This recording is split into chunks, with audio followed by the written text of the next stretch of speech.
জনগণের হৃদয়ের মণিকোঠায় হয়তোবা রবিউল ইসলাম নয়নকে এমপি করে দিয়েছেন সৃষ্টিকর্তা। আমি এই সম্প্রদায়ের ভাইদেরকে বলতে চাই, বোনদেরকে বলতে চাই, আপনাদের নয়ন আপনাদের কাছে ছিল, আপনাদের নয়ন আপনাদের কাছে আছে, আপনাদের নয়ন মৃত্যুর আগ দিন পর্যন্ত আপনাদের সাথে থাকবে। জনগণের হৃদয়ের মণিকোঠায় হয়তোবা রবিউল ইসলাম নয়নকে এমপি করে দিয়েছেন সৃষ্টিকর্তা।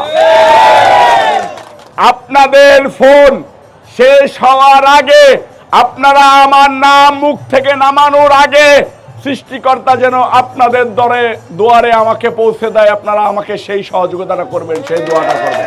জাতীয় সংসদ নির্বাচনের আগে হিন্দু সম্প্রদায়কে 5 তারিখের পরে নিজের বুকে আগলে রেখেছি। আমার কাছে মনে হয় নাই মাগুরা 2 আসনে কোন সম্প্রদায় কোনোভাবে অনিরাপদ। আমি কখনো মনে করি নাই কোন সম্প্রদায় কোন ধর্মের দিকে তাকায় নাই। আমি মনে করেছি আমরা মাগুরা 2 আসনবাসী, আমরা মাগুরাবাসী। এই নামযজ্ঞ অনুষ্ঠানে প্রধান অতিথি করার কথা ছিল হিন্দু সম্প্রদায়ের মানুষের এই এলাকার সংশ্লিষ্ট এমপি মন্ত্রীকে। আয়োজক কমিটি ঢাকায় গিয়ে আমাকে বলেছে আমরা কোনো মন্ত্রী চিনি না, আমরা কোনো এমপি চিনি না, আমরা চিনি রবিউল ইসলাম নয়নকে। আমরা রবিউল ইসলাম নয়নকে যে কোনো পরিস্থিতিতে আমাদের অনুষ্ঠানে চাই এবং চাই। আমি তাদেরকে বললাম, দাদা আপনারা যে আমাকে দাওয়াত করতেছেন, আপনাদের উপরে কিন্তু জুলুম অত্যাচার শুরু হয়ে যেতে পারে, আপনারা কিন্তু বিভিন্ন সুযোগ সুবিধার থেকে বঞ্চিত হতে পারেন। তারা আমাকে বলেছে আমাদের কোনো সুযোগ সুবিধার দরকার নাই, আমরা যত প্রতিকূল পরিস্থিতি থাক না কেন রবিউল ইসলাম নয়নের হাসি মুখ নিয়ে ওইখানে উপস্থিত দেখতে চাই, আমরা তাকে হাসি মুখে বরণ করে নিতে চাই। আমি আবেগ আপ্লুত হয়েছি।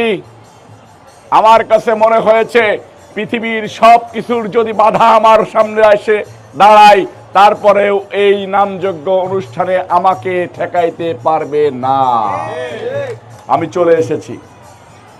আমি এই সম্প্রদায়ের ভাইদেরকে বলতে চাই, বোনদেরকে বলতে চাই, আপনাদের নয়ন আপনাদের কাছে ছিল, আপনাদের নয়ন আপনাদের কাছে আছে, আপনাদের নয়ন মৃত্যুর আগ দিন পর্যন্ত আপনাদের সাথে থাকবে। জীবনের শেষ দিন পর্যন্ত আপনাদের সাথে থাকবো।